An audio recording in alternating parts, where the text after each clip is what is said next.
E nós não somos nascidos digitais, né? Então nós ainda temos um pouco dessa memória da vida analógica. Eu vi o primeiro Apple e era assim um espanto, eu estava em Cornell ainda.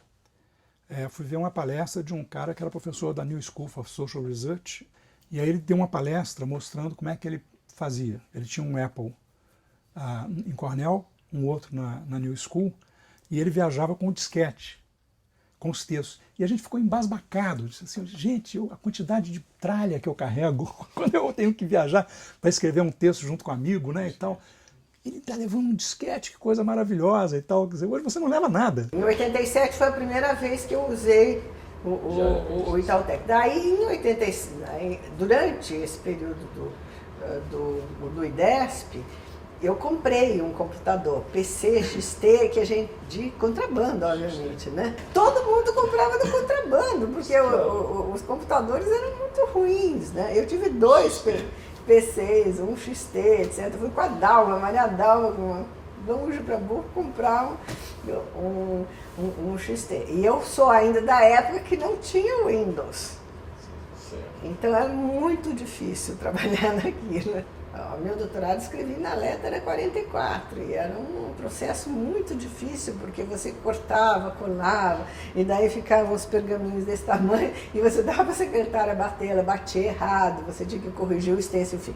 O dia que apareceu essa maravilha, que eu corto, colo, etc., foi no dia seguinte, né? O IDESP tinha o Itautec. E daí eu comprei o meu PC e quando apareceu o Windows bem mais tarde, foi uma maravilha também, né? Porque era bem mais difícil. Eu me lembro de usar uma reguinha em cima do computador para gravar quais eram os comandos, né? Porque era tudo em comando. Eu escrevi um artigo em 1992 para uma reunião da IPSA em Buenos Aires e aí usei pela primeira vez um negócio chamado BitNet, que era o avô da internet, né? Chegou tudo desformatado, os quadros não passavam. Eu só escrevia à mão, nunca escrevia à máquina. Hoje eu uso computador, mas eu aprendi sozinha, eu não passei da máquina para o computador. Um dia eu falei, eu não quero mais Teoberto na minha vida, que era o secretário da Ampox, que lia meus e-mails, exceto porque eu não escrevia computador. Quando eu saí da Ampox, eu falei, olha, eu vou escrever no computador. Eu chamei meu filho num sábado à tarde e disse, José Josson, explica para a mamãe isso aqui. Ele falou, não tenho tempo, estou saindo, mamãe. Eu falei, explica, ele ia namorar. Ele explicou, eu sentei e aprendi. Deu uma explicação rápida e aprendi ali. Eu até hoje não sou fantástica, não sou exímia nisso, mas eu uso para o meu uso. E ali eu passei para o computador. Eu escrevia à mão, então eu chorava, borrava tudo no outro dia. Aliás, aconteceu um negócio gozado. Quando eu terminei de escrever, naquele tempo, né, não tinha computador, não tinha isso, a gente escrevia um trabalho e põe o máximo de folhas de carbonos e folhas finas atrás, né? Para tirar o máximo de cópias que podia. Uma época que eu fiquei umas férias em Campinas sozinho e eles me deixavam levar para casa as coisas para eu datilografar, copiar, etc. Isso tudo ajuda muito na vida de uma pessoa. Inclusive lá no Rio de Janeiro eu também tive ajuda, muita ajuda no Rio de Janeiro. Porque quando eu bati na Biblioteca Nacional a primeira vez para pesquisar, tudo não podia. Eu ia voltar de mãos vazias para casa, viu? Mas aí um cidadão, nunca esqueço o nome dele, disse, não, vamos dar um jeito. Marque aí sim os números que você quer e tal, que a gente vai dar um jeito. Você não pode, talvez, fazer essa pesquisa assim, mas a gente vai fazer para você um microfilme e você paga e vai-se embora para casa. Foi uma maravilha. Ah, pensou? Levar para minha casa os microfilmes dos jornais que eu queria, dos números que eu precisava, etc. Valia a pena, porque senão você não pesquisava nada. Então quem tinha um livro emprestava, o outro lia, nem existia, isso era o Xerox. Quisesse fazer uma cópia tinha que ser mimeografada, então era complicadíssimo. Então o livro circulava, as pessoas liam, conversavam. Uma coisa assim, uma fase meio assim, de desbravamento heróico, pelo menos como eu vejo na minha trajetória, bem artesanal. E na RBA de 1980, que ocorreu no Rio, eu participei exatamente de um grupo de trabalho coordenado por Gilberto, e ao sair eu entreguei para ele uma cópia, um exemplar da minha, tinha falado exatamente sobre, não é, o que eu tinha produzido como dissertação, e ao sair eu entreguei para ele uma cópia da minha dissertação. E o que é interessante é que eu, enfim, não sabia a consequência daquilo, né? E o que é interessante é que anos depois, quando eu conheci Luiz Fernando Dias Duarte, nós vínhamos de Caxambu, saímos de uma POX e começamos a conversar. Ele disse: eu li sua dissertação. Você tal, e descreveu assim, passagens, tal. Eu digo: como é que você leu? Né? Ele disse: estava no museu, estava lá na biblioteca do museu. Gilberto seguramente deve ter colocado lá, porque foi a única, não é, que saiu da Bahia. Porque naquela época, o que era interessante, nós fazíamos uma coisa que estava começando, não é? E ter mestrado era muito importante, ainda era muito importante. E nós fazíamos 30 exemplares, mais exemplares, e distribuíamos com os amigos, né? Só circulava dessa maneira. O PDF é muito recente, né? Então só circulava dessa maneira. Então a gente fazia algumas cópias, e, enfim, com os amigos. Eu acabei passando uma para Gilberto, que acabou na biblioteca do Museu Nacional, lida por Luiz Fernando Dias Duarte. Eu digo: puxa, você foi o meu único leitor, provavelmente, né? Então, quando eu me decidi a fazer o doutorado, eu disse: eu quero estudar com esse cara. Né? E eu fui para o Conselho Britânico, que na época tinha um escritório aqui em Recife, e fui para os catálogos. Na época não tinha nada informatizado, então tudo eram os catálogos. Né? E eu disse: olha, eu estou procurando um professor de uma universidade britânica chamada Universidade de Essex, porque isso estava lá na contracapa, nos créditos do livro. E eu saí, então, folheando o catálogo da Universidade de Essex até descobrir em que departamento ele estava. Eu comprei o livro, a Antropologia Estrutural, o primeiro volume, né? Eu vi numa livraria, porque o negócio era ver numa livraria o livro, né? Porque livro estrangeiro era muito difícil, a gente tinha que fazer encomenda no importador, né? Fazia encomenda no importador, dava um adiantamento, pagava adiantado uma parte e esperava 3 meses para o livro chegar. Né? Eu não me lembro mais como é que eu conseguia fazer a pesquisa bibliográfica. Quer dizer, eu sei ir na biblioteca, eu me lembro remotamente, né, que aqueles fichários, mas o problema todo é o seguinte: se você não tivesse uma certa noção prévia do que você queria encontrar, né, quer dizer, não, eu quero um texto do Lipset. Aí você vai na biblioteca e naquelas fichinhas lá e procura em Lipset e tal e vê se você encontra, né? Ou então você vai para as estantes, eu fazia muito browsing nas estantes, ficava olhando o que eu não li. Eu ia para a biblioteca de Notre Dame, fazia a mesma coisa que eu fazia na de Cornell. Chegava lá nas estantes de filosofia e ia passando assim, ó, vendo o que eu ainda não tinha lido, o que eu não conhecia, nunca tinha ouvido falar, e de vez em quando eu me informava assim, dizia: não, isso aqui não me interessa. Gente, era impossível, porque hoje você faz uma pesquisa bibliográfica com a maior facilidade, você consegue tudo onde você quer, rapidinho.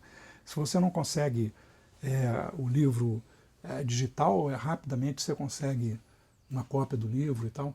Eu acho que isso aí muda também a maneira pela qual você lida com a literatura. Né? Quer dizer, você hoje tem uma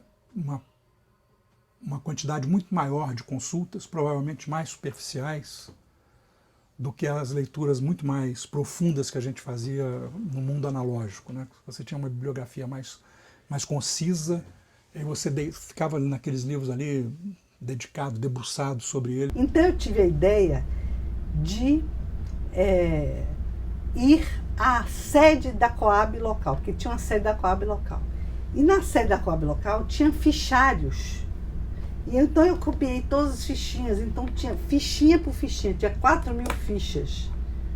Eu copiei todas 4.000 fichas, eu tinha esse material, 4.000 fichas em folhas, papel, em papel, tinha um papel carbono não, em papel... Almaço, não? Papel almaço, tinha aquelas folhas duplas, papel almaço e folha dupla. Então tinha quadra por quadra, então eu verifiquei. Entendeu? Foi assim que eu verifiquei. Depois que eu somei tudo isso, foi já da Inglaterra, que eu aproveitei para botar tudo isso no computador que era um computador antigo, daquela época que era enorme, Era várias salas, entendeu? E pela primeira vez a gente estava usando o computador para fazer os trabalhos que a gente precisava de organização dos dados,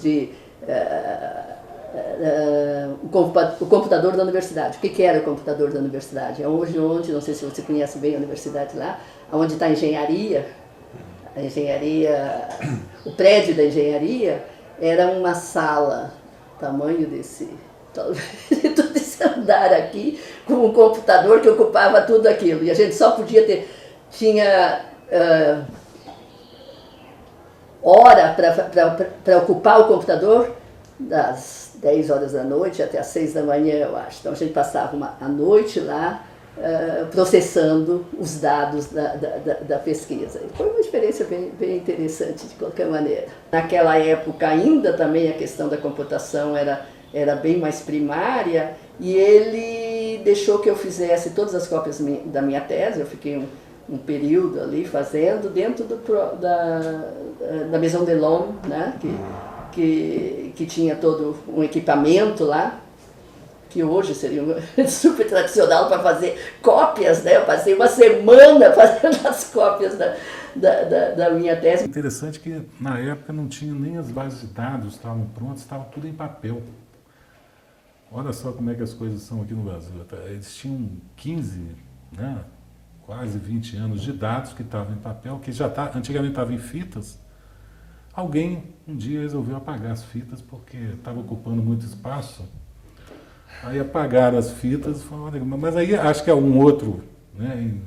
Resolveu, não vamos imprimir antes de apagar as fitas, vamos imprimir para guardar isso. Quer dizer, uma idiotice, né? Você ocupou muito mais espaço, daqui eu passo a comprar fita, seria mais barato. Mas enfim, a partir dessas impressões nós redigitamos todos os dados de todos os municípios, um período aí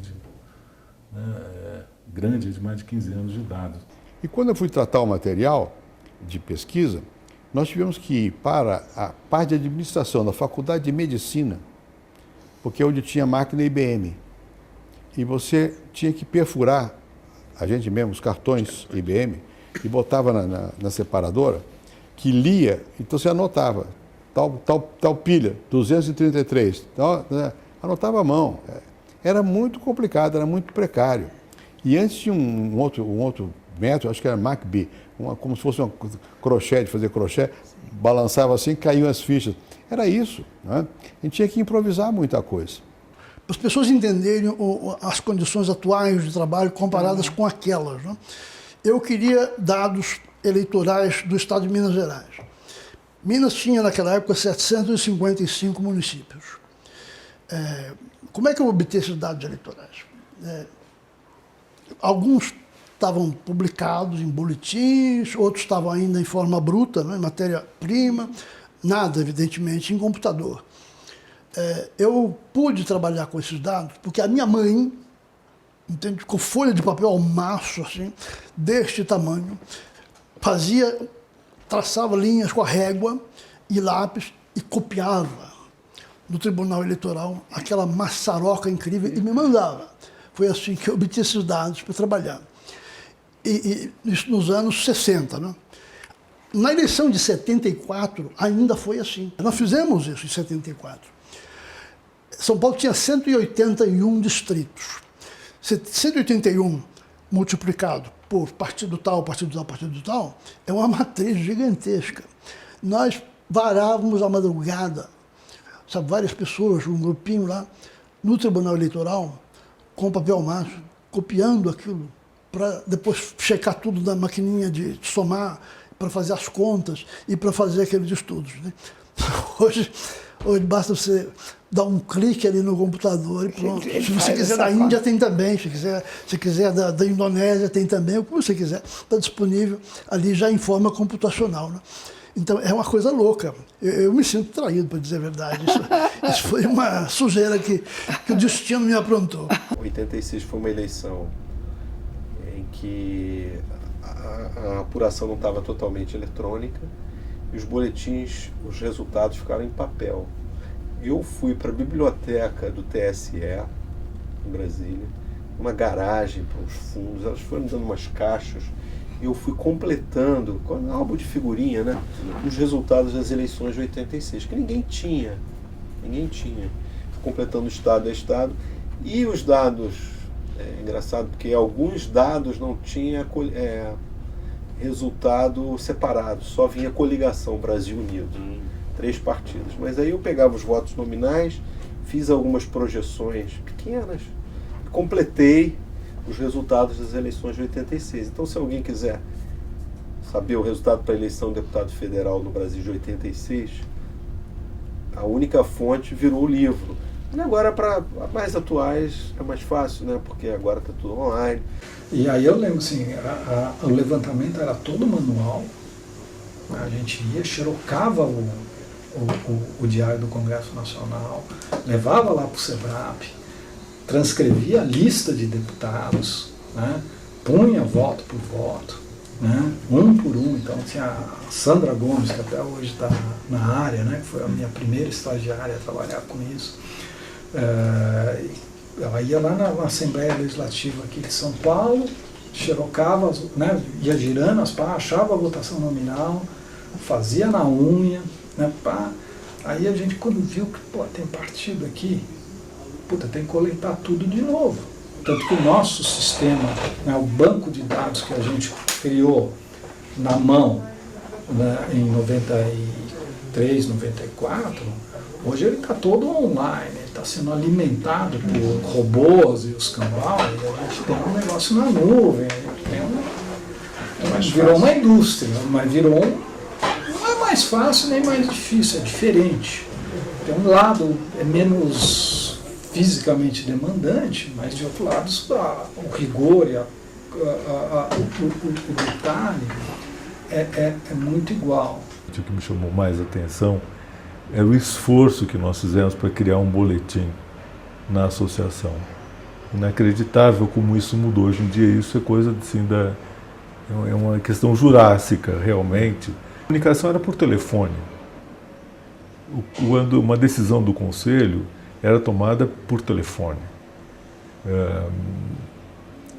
E as informações circulavam ou muito depressa, porque corriam pelas redes interpessoais e por telefone, né, ou pessoalmente, ou elas demoravam muito para chegar nas várias regiões do país.